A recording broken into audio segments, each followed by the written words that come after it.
तो क्या healthy lifestyle से कैंसर का रिस्क रिड्यूस किया जा सकता है? डाइट कैंसर में प्रिवेंशन में कितना इम्पोर्टेंट रोल प्ले करता है? बेटे, तो कौन सी ऐसी ईटिंग हैबिट्स है जो प्रोटेक्ट करती है हमारी बॉडी को कि कैंसर उसे नहीं हो, प्रिवेंट करने में हेल्प कर सकती है?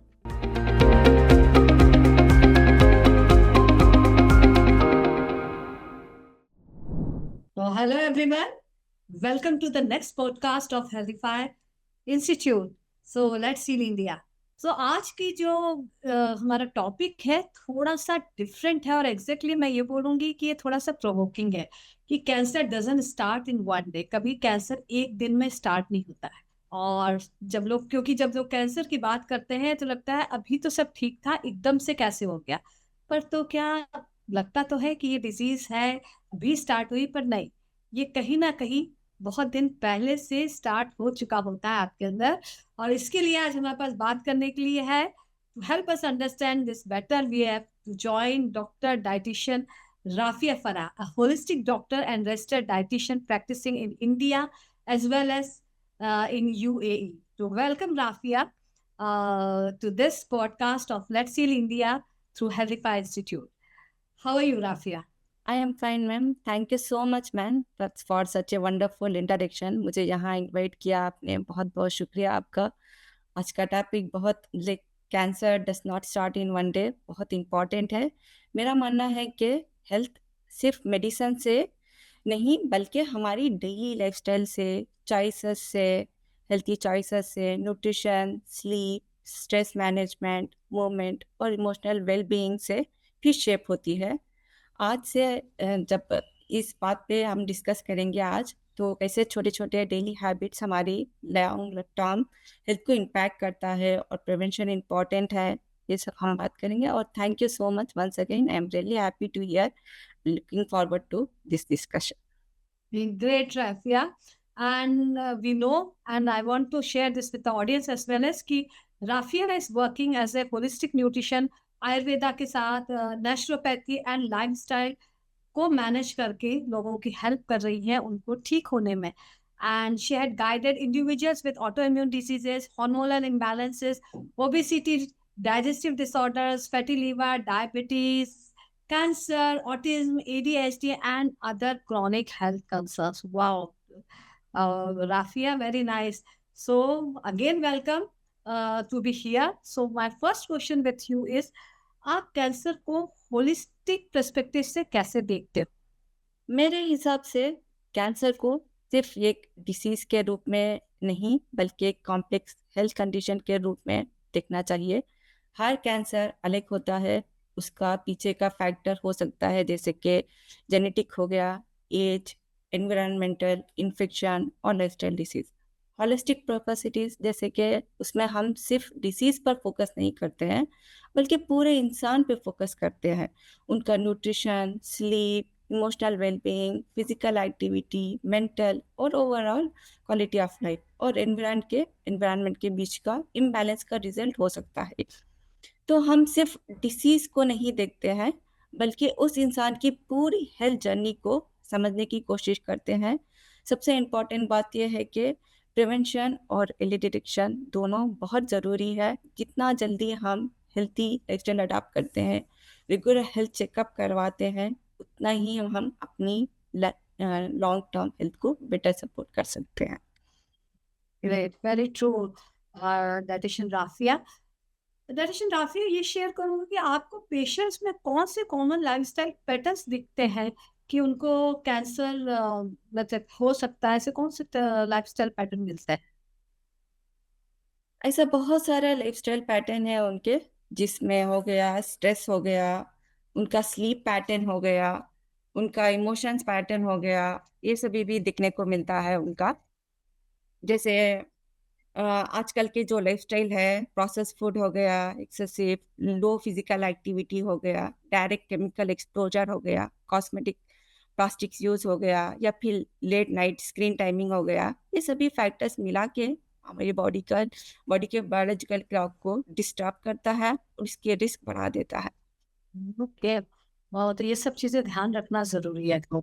सो ग्रेट कि आपने शेयर किया कि कॉमन लाइफस्टाइल पैटर्न्स क्या होते हैं कैंसर को समझने के लिए। Exactly I would like to understand कि कैंसर होता कैसे है। सिंपल लैंग्वेज में क्या आप बताओगे कि कैंसर डेवलप कैसे होता है? सिंपल लैंग्वेज में अगर मैं कहूँ तो हमारी बॉडी में डेली एक नया सेल बनती है और पुराने सेल मर जाता है। लेकिन कभी-कभी सेल का डीएनए डैमेज हो जाता है, जिससे उनका कंट्रोल सिस्टम खराब हो जाता है। अब ये डैमेज सेल मरने के बजाय बिना रुके मल्टीपल होने लगते हैं और एक ट्यूमर के फॉर्म में कर लेते हैं। इसी अबनॉर्मल ग्रोथ को हम कैंसर सेल कहते हैं, कैंसर के। ओके। सो क्या ये कैंसर एक दिन में डेवलप होता है या फिर इसको कुछ समय लगता है, कोई प्रोसेस होता है इसका? एग्जैक्टली कैंसर कभी भी एक दिन या एक महीना में नहीं होता है। ये एक साल लंबी प्रोसेस होती है, ऑफन 10 या फिर 20 ईयर्स से भी हो सकता है। एक सिंगल कैंसर सेल को ट्यूमर बनने में और स्कैन में दिखाई देने लायक उतना बड़ा होने में बहुत साल लगते हैं। इसलिए हमारे पास प्रिवेंशन का एक बहुत बड़ा विंडो होता है। ओके। तो सर अगर इतने टाइम लग रहा होता है तो डेफिनेटली बॉडी कोई ना कोई साइन दे रही होती है। तो बॉडी क्या साइन देती है जिससे मालूम पड़े कि कैंसर होने के चांसेस हैं? हाँ, बहुत बॉडी बहुत जो सिग्नल होती है वो देती है, लेकिन हम उन्हें नॉर्मल समझ लेते हैं, जैसे कि अनएक्सप्लेन्ड वेट लॉस या फिर एक्सट्रीम टायर्डनेस या फिर लंग हो जाना या फिर सूजन जो ठीक नहीं हो रही है या फिर क्रोनिक एसिडिटी, ब्लोअर मूवमेंट में प्रॉब्लम्स हो जाती है, उन बदलाव लगने लगती है बोवल हैबिट्स में, ब्लोटिंग हो जाना या फिर ऐसी कोई कफ या फिर खांसी जो हफ्ते भर ठीक नहीं होना, लंबे समय तक चलते रहना, ये सभी भी और भी बहुत सारे साइन हैं, लेकिन ये कॉमन सिम्टम्स है ये सब। ओके। तो ये कॉमन सिम्टम्स है तो लोग इसको, ऑब्वियसली कैंसर एक इतना बड़ा डिजीज है, इतना बड़ा वर्ड है और जो मेंटली डिस्टर्ब कर देता है, इमोशनली डिस्टर्ब कर देता है लोगों को, तो लोग वहां तक पहुंचते नहीं है, सोचते होंगे कोई डेफिशिएंसीज है, कोई दूसरी चीज है। ओके, सही चीज है। इन छोटी सिम्टम्स को भी समझना जरूरी है, दैट मीन्स। सो राफी, क्या हर इतने सारे कैंसर्स होते हैं तो सबका ओरिजिन या कहें ये रीजन एक ही होता है, डिफरेंट होता है? नहीं, हर कैंसर जो सेल होती है उसका हर चीज का डिफरेंट डिफरेंट रीजन होती है। एग्जैक्ट ट्रिगर अलग हो सकता है, लेकिन कुछ जो है वो जैसे कि कुछ टबैको से भी होती है, कुछ इन्फेक्शन से होती है, कुछ जेनेटिक म्यूटेशन से भी होती है, लेकिन सभी कैंसर से का अंडरलाइंग एनवायरनमेंट सेम होता है, जैसे कि लो ऑक्सीजन, हाई इन्फ्लेमेशन रहना बॉडी में, पुअर इम्यूनिटी रहना और हाई एसिडिक या फिर एसिडिक रहना, इस तरीक़ा से हो सकता है। मेजरली अगर हम देखें तो लो इम्यूनिटी, एसिडिक एसिडिक होना और इन्फ्लेमेशन होना, ये सब एक जो रेगुलर अगर लॉन्ग रन तक है तो that may cause the cancer. Right. So one more thing I will share कि जब भी किसी भी चीज, जैसे भी आपने कहा ये कोई भी चीज़ लॉन्ग रन तक है तो ये कैंसर डेवलप कर सकता है। तो जब भी कोई लॉन्ग रन तक चीजें होती है जिसको हम एक्चुअली बोलते हैं इरिटेशन हो रहा है, तो रेगुलर अगर वो इरिटेशन हो रहा है डेट मीन्स कि किसी भी चीजों में कोई भी घर्षण है, इरिटेशन हो रहा, तो डेट में कॉज कैंसर। तो ये लोगों को ध्यान रखना जरूरी। ओके डाइटिशियन राफिया, आगे हम बढ़ते हैं towards life style and risk factor. तो आज की लाइफ स्टाइल में कौन से ऐसे फैक्टर्स हैं कैंसर के रिस्क को जो बढ़ा सकते हैं? आज की जो फास्ट जो हमारी लाइफस्टाइल हो गई है, पुराना जो पूरा रूटीन जो है हमारा उसको डिस्टर्ब कर चुका है, ये हमारी जो लाइफस्टाइल है उसमें हम प्रोसेस फूड ऐड करते हैं जो एक्सेसिव यूज कर लेते हैं, और लो फिजिकल एक्टिविटी हो गया है, डायरेक्ट हम केमिकल एक्सपोजर को यूज करने लगे हैं, कॉस्मेटिक हो गया, फिर प्लास्टिक हो गया, और हम आजकल स्क्रीन भी ज़्यादा यूज़ करने लगे हैं, लेट नाइट स्क्रीन टाइमिंग, ये सभी फैक्टर, छोटे छोटे सभी फैक्टर मिला के हमारी बॉडी का जो बायोलॉजिकल क्लॉक है उसको डिस्टर्ब कर देते हैं और रिस्क और बढ़ जाता है इसकी वजह से। ये तो इसके साथ साथ क्या क्रॉनिक इन्फ्लेमेशन भी इसका एक कारण है कि अगर लॉन्ग रन तक है तो एक इम्पॉर्टेंट फैक्टर है क्या? हाँ बिल्कुल, क्रोनिक इन्फ्लेमेशन जो है कैंसर की फाउंडेशन है वो। अगर अगर बॉडी में कहीं लंबे समय तक सूजन है या फिर इन्फ्लेमेशन रहती है, तो वहाँ का सेल जो है कंटिन्यूसली डैमेज और रिपेयर होते रहते हैं वो। तो इस कंसिस्टेंट को रिपेयर प्रोसेस में डीएनए जो है वो कॉपी एरर होने का चांसेस बहुत ज़्यादा बढ़ जाता है, जो कैंसर को ट्रिगर कर सकता है, वो करता भी है ट्रिगर। फायदा भी है। अगर हम बात करें एनवायरमेंट टॉक्सिन्स और पोल्यूशन का इम्पैक्ट कितना सिग्निफिकेंस होता? ये इम्पैक्ट बहुत बड़ा है और इससे हम इग्नोर नहीं कर सकते हैं। जैसे कि हम जो हवा ब्रीथ खा रहे हैं या फिर जो पानी पी रहे हैं और जो पेप्सिडाइड लैडेन फूड खा रहे हैं, ये सब हमारी बॉडी में ये टॉक्सिन्स लोड बढ़ा देती है और जब लिवर इन टॉक्सिन्स को डिटॉक्सिफाइड नहीं कर पाता है, तो ये सेलुलर डैमेज शुरू कर देता है।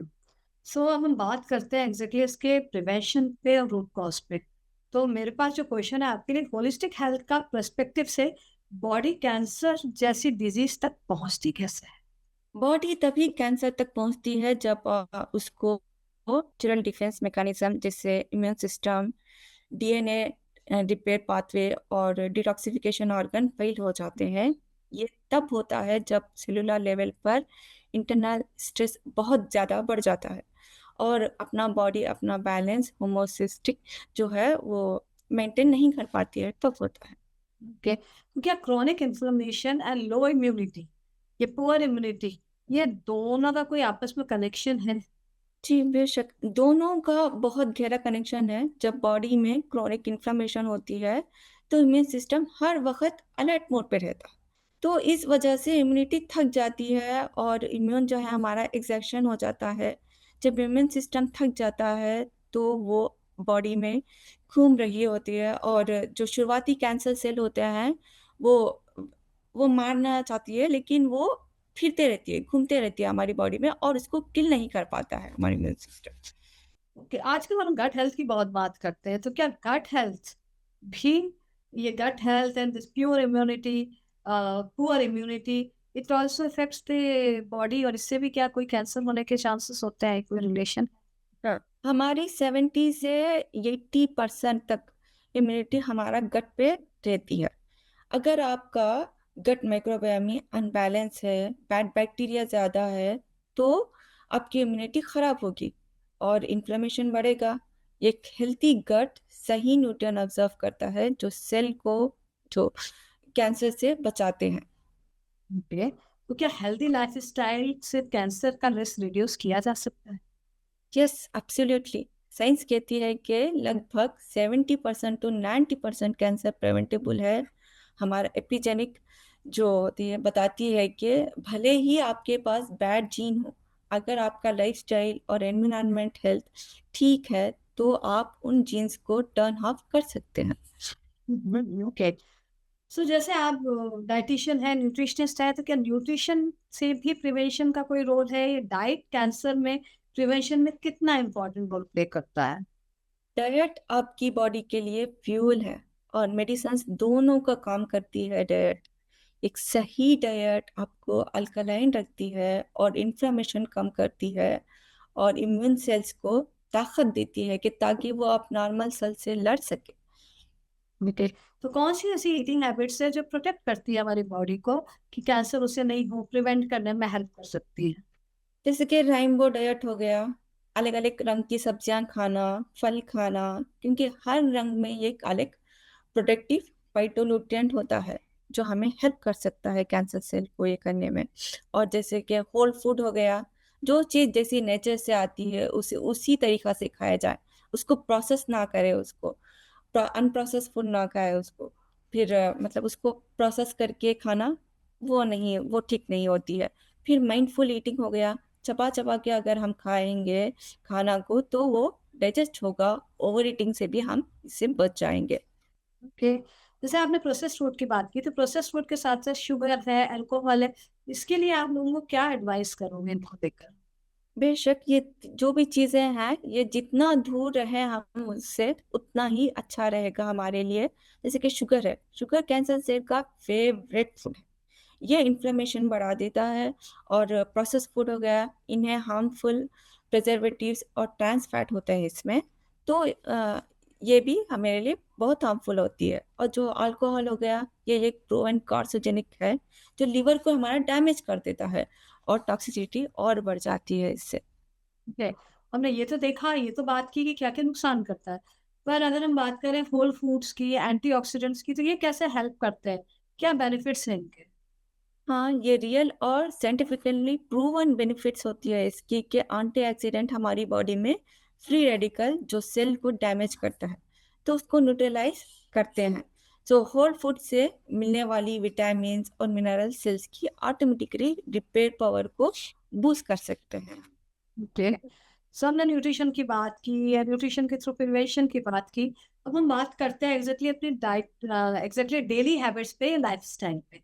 तो अगर हम स्लीप या स्ट्रेस मैनेजमेंट की बात करें तो ये क्या प्रिवेंशन में कितना हेल्प करता है, कितना इंपॉर्टेंट है? यह न्यूट्रिशन जितना ही इम्पोर्टेंट है।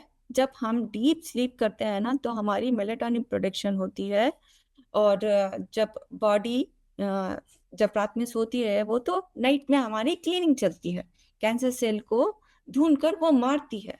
जब स्ट्रेस मैनेजमेंट होता है तो लाइक मेडिटेशन से ब्रीथिंग से तो बॉडी को हीलिंग स्टेट पे पैरासिम्पैथेटिक मोड पे लेके जाती है इससे।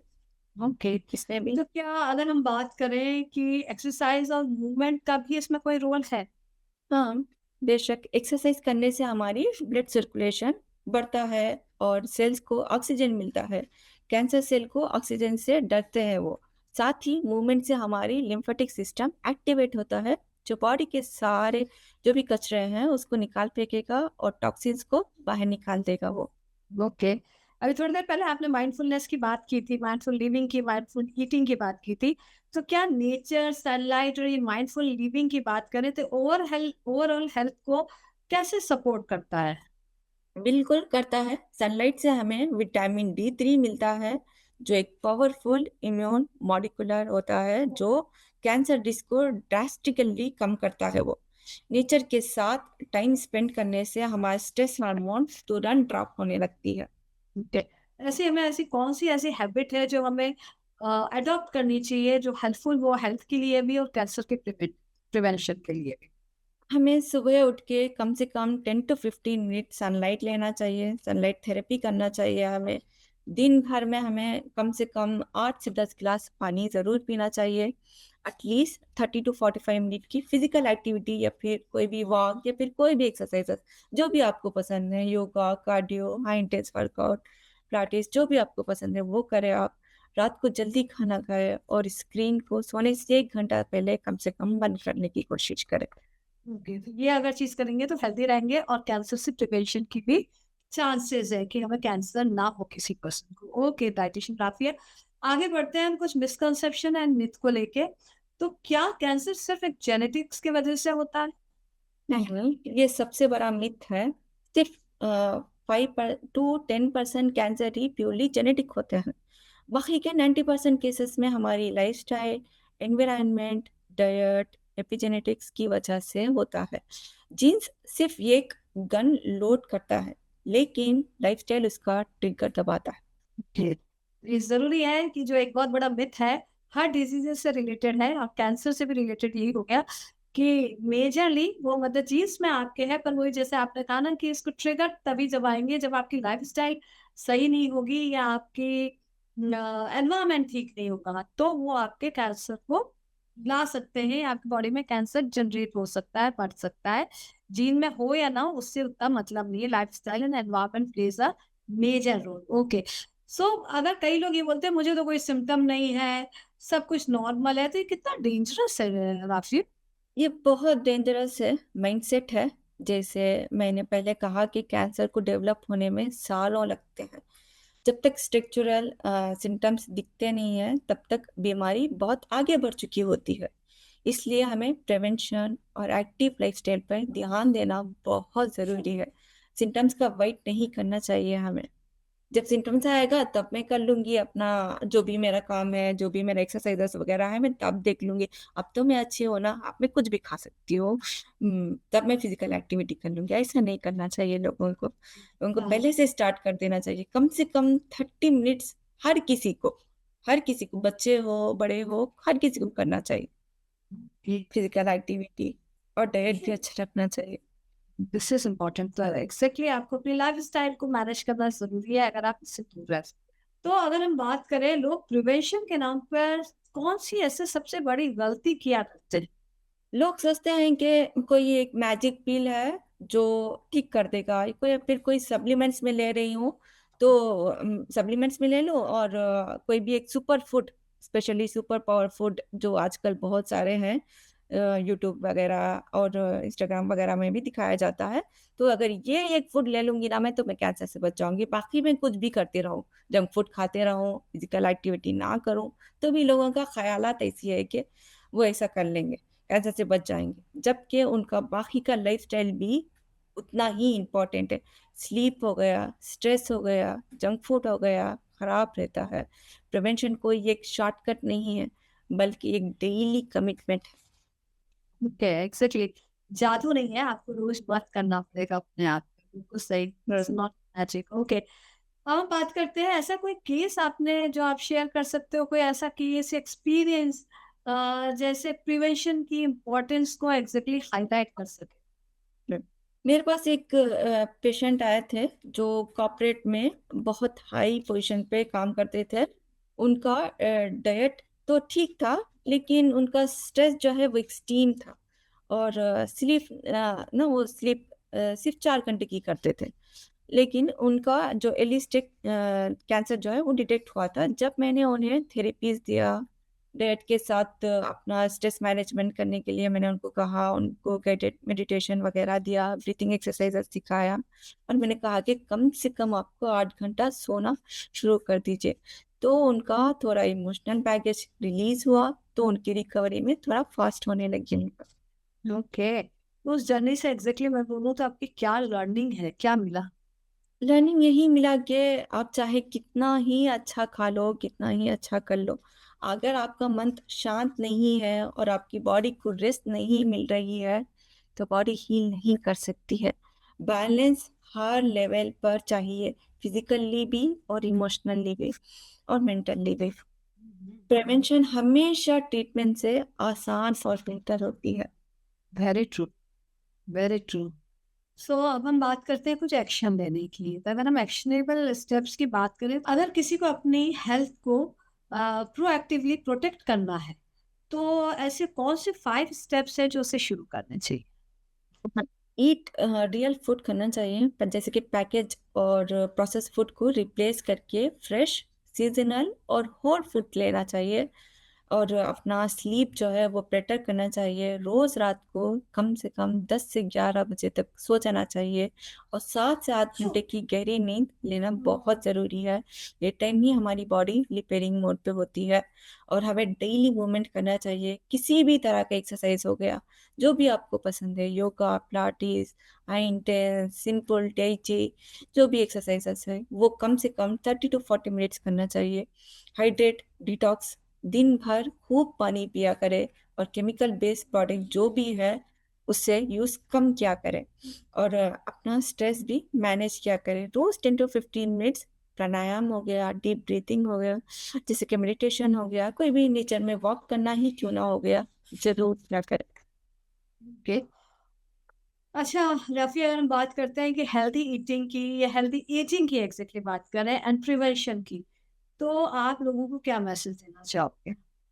मेरा मैसेज बहुत सिंपल होगा, हेल्थी एजिंग एक्सीडेंट से नहीं, डेली हैबिट से होती है। अगर हम आज अपनी nutrition, sleep, stress management, physical activity और रेगुलर हेल्थ चेकअप पर ध्यान देंगे, तो हम अपना सारे लाइफ लंबा नहीं तो भी, बल्कि हम अपनी हेल्थी और एक्टिव लाइफ बना सकते हैं। ऐसा नहीं बोलूँगी कि आपको 100 ईयर्स जीना है, ऐसा नहीं। कम से कम आप जितना भी जियो, आप हेल्थी जियो, एक्टिव रहो, किसी का सहारा ना बन सके। और प्रिवेंशन हमेशा बेटर रहती है, ट्रीटमेंट से बेटर होती है। इसलिए अपनी हेल्थ पे आज इस इन्वेस्टमेंट अगर आप करना शुरू कर देंगे ना, तो कल का इंतज़ार मत कीजिए आप। आज ही से शुरू कर दें। ऐसा ना सोचे कि मैं जब आएगा तो तब मैं कर लूँगी, ऐसा ना सोचे। आज से स्टार्ट कर दें। हाँ, अभी से स्टार्ट करेंगे तो आप हमेशा हेल्दी रहेंगे, आगे तो नहीं छोड़ना। जो एक है ना, काल करे सो आज करे, आज करे सो अब पल में पल्ले की पगड़ी करेगा का। ओके का। तो अगर मैं आपसे ये पूछूं कि हर फैमिली को कोई एक ऐसी हैबिट आप बोलो चेंज करने को, तो कौन सी हैबिट होगी जो उनको हेल्प करेगी हेल्दी रहने में और कैंसर प्रिवेंशन? मैं कहूँगी कि हर फैमिली एक साथ हेल्थी होममेड मील खाने की हैबिट शुरू करे, जबकि जब हेल्थी हम फैमिली हमारा बैठकर हेल्थी फ्रेश फूड खाएंगे, बैलेंस फूड खाएंगे और स्क्रीन टाइमिंग को बंद करके थोड़ा फ्री टाइम देके स्पेंड अपने फैमिली के साथ टाइम स्पेंड करेंगे, तो सिर्फ न्यूट्रिशन से इम्प्रूव नहीं होता है, बल्कि हम इमोशनल भी बॉन्डिंग बना के, मेंटल वेल बीइंग बना के इम्प्रूव करते हैं, तो हेल्थी फैमिली हैबिट ही हेल्थी जनरेशन बना सकती है। वाह, वेरी ट्रू, बहुत खूब। अच्छा, ब्रिटिशन राफिया, आप हेल्दीफाई कम्युनिटी के एक नॉन मेंबर हो इस कम्युनिटी के, तो आपकी जर्नी में healthify health and education institute and research council का क्या रोल रहा? मेरे मेरे इसमें जर्नी में बहुत इम्पोर्टेंट रोल है हेल्थीफाई इंस्टीट्यूट का। मैंने यहाँ पे सीखा कि प्रिवेंटिव हेल्थ केयर सिर्फ एक डिसीज़ को रोकने तक लिमिट नहीं है, ये एक कंप्लीट लाइफस्टाइल अप्रोच है। सबसे इम्पोर्टेंट बात मैंने सीखा वो ये कि था कि अगर कोई पेशेंट मेडिसिन भी ले रहा है, तो उस ट्रीटमेंट को रिस्पेक्ट करते हुए हम न्यूट्रिशन कैसे ऐड कर सकते हैं, और हर्ब्स, लाइफस्टाइल और नेचुरोपैथी या फिर आयुर्वेदा का जो भी मॉडिफिकेशन, जो भी हमारे उनके लाइफस्टाइल में मॉडिफिकेशन करना है, तो थेरेपी से ऐड करना है, सेफली इंटीग्रेट करके कैसे उसको किया जा सकता है, इस अप्रोच को तो पेशेंट्स की ओवरऑल हेल्थ में कैसे वर्क करना है, सिर्फ हम डाइट पे नहीं, हम ओवरऑल उनका फिजिकली भी मेंटली भी सब कैसे वर्क करना है, क्वालिटी लाइफ उनको बेटर कैसे बनाना है, ये सब मैंने टीफाई से सीखा। ओके, एग्जैक्टली वही हेल्दीफाई इंस्टीट्यूट एमपीईएसएस पे वर्क करता है और वही सिखाता है, तो एग्जैक्टली ओवरऑल हेल्थ पे आपने उस पर सीखा। तो हेल्दीफाई इंस्टीट्यूट ने आपकी क्लिनिकल अप्रोच को कैसे शेप किया? हेल्थीफाई इंस्टीट्यूट ने मेरी क्लिनिकल अप्रोच को और प्रैक्टिकल और पेशेंट सेंट्रिक बना दिया। आज मैं हर पेशेंट को इंडिविजुअली असेस करती हूँ और उनका मेडिकल ट्रीटमेंट के साथ साथ compatibility, nutrition plan, lifestyle guidance और suitable herb support, naturopathy, Ayurveda protocols को भी इंटीग्रेट करती हूँ। इसमें मुझे रूट कॉज फोकस किया और एविडेंस इन्फॉर्म्ड और हॉलिस्टिक अप्रोच के साथ काम करना सिखाया। मेरा गोल हमेशा पेशेंट की ओवरऑल वेलबींग को सपोर्ट करना होता है। जैसा ग्रेट मैंने राफिया, बहुत सारी चीजें आज आपसे सीखने को मिली, समझने को मिली। तो लास्ट में मैं आपसे कहूंगी एक क्लोजिंग थॉट, अगर आप एक मैसेज देना चाहो तो कैंसर प्रिवेंशन के लिए हर इंसान को क्या याद रखना चाहिए? बस ये एक बात याद रखना चाहिए कि your body has an incredible power to heal itself provide you don't get it its way. Cancer से डरना की बात नहीं है, बल्कि अपनी बॉडी से प्यार करने की और उसकी रिस्पेक्ट करने की ज़रूरत है। आज से ही हम अगर छोटा बदलाव करेंगे, क्योंकि हर एक हेल्थी चॉइस मैटर करती है। कैंसर या कोई भी क्रोनिक डिसीज आकर एक दिन में डेवलप नहीं होती है। हमारी डेली चॉइस हमारी फ्यूचर हेल्थ को शेप करती है। हम जो खाते हैं, हम जो करते हैं, वही है हमारी बॉडी। प्रिवेंशन किसी एक सप्लीमेंट या एक टेस्ट के नाम नहीं है, प्रिवेंशन एक लाइफस्टाइल है। आज की छोटी हेल्थी हैबिट कल की आपकी बड़ी प्रोटेक्शन बन सकती है। Wow, great, Rafia. Thank you so much for sharing so much insights on the cancer. As as we know कि कैंसर, जैसे आपने बताया कि कोई एक दिन में नहीं होता है, कैंसर होने में समय लगता है। तो इसके लिए मैं सभी से ये बोलूंगी कि जरूर ध्यान रहे, आपकी बॉडी के अंदर की जो भी सिम्टम्स है, जो भी चेंजेस हो रहा है, तो उसको नजरअंदाज नहीं करें, उस पर ध्यान दें और उसका जो भी टेस्ट है वो कराएं, जिसको दिखाना है डॉक्टर को उससे जरूर दिखाएं और उसको होलिस्टिक वे में प्रिवेंशन की तरफ बढ़े, क्योंकि जब हम होलिस्टिक वे में बढ़ते हैं तो पूरे चांसेस और टाइम पे मालूम पड़ जाए और हम उसको टाइम पे ट्रीटमेंट दें उसे, तो ट्रीटमेंट होना इजी हो जाता है उसको, और उसको हम क्योर भी कर सकते हैं। और साथ ही साथ जैसे कि डाइटिशियन राफिया ने बोला कि अपने लाइफस्टाइल को, अपने एनवायरनमेंट को ऐसे बनाइए कि जिससे कि ये कोई भी डिजीजेस इंक्लूडिंग कैंसर आपको टच नहीं करे। हमारे जीन्स में तो हो सकता है, पर जीन्स में होने से जरूरी नहीं है। अगर आपकी लाइफस्टाइल और एनवायरनमेंट आपका प्रॉपर हेल्दी है, चीजों को प्रॉपरली फॉलो कर रहे हैं जैसे डाइटिशियन राफिया ने बताया, तो आप कैंसर से दूर रह सकते हैं। Thank you so much Rafia for being there with us at this let's heal India mission podcast, and we wish you all the very best in future. और ऐसे लोगों को आप हेल्प करते रहे, लोगों को डिजीज को प्रिवेंट करने में एंड टूवर्ड्स द हेल्प करें, उनको रिवर्स करने में, रेमिशन करने में। Thank you.